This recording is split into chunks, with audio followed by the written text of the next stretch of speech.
శ్రీ సద్గురు పరమాత్మనే నమః. శ్రీ స్వామి అచలానంద గురుభ్యో నమః.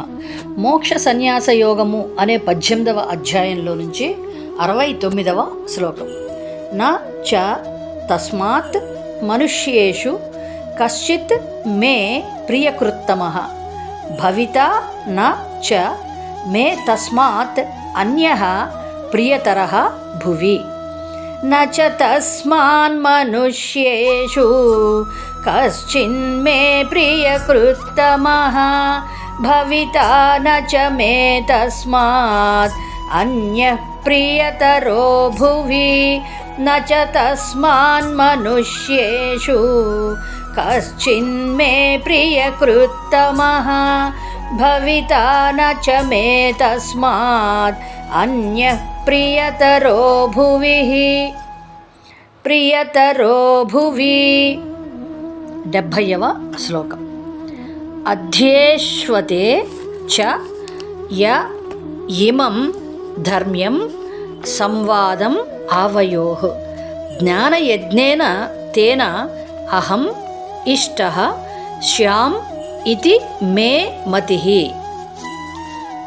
అధ్వేష్వతే చ య ఇమం ధర్మ్యం సంవాదమావయోః జ్ఞానయజ్ఞేన తేనాహం ఇష్టస్యామితి మే మతిః.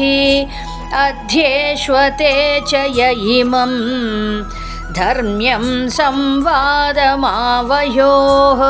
జ్ఞానయజ్ఞేన తేనాహం ఇష్టస్యామితి మే మతిః. 71వ శ్లోకం.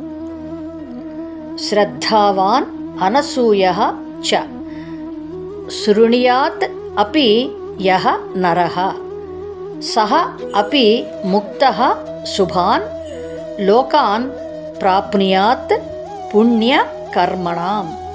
శ్రద్ధావాననసూయశ్చ శృణుయాదపి యో నరః సోపి ముక్తః శుభాన్ లోకాన్ ప్రాప్నుయాత్ పుణ్యకర్మణాం.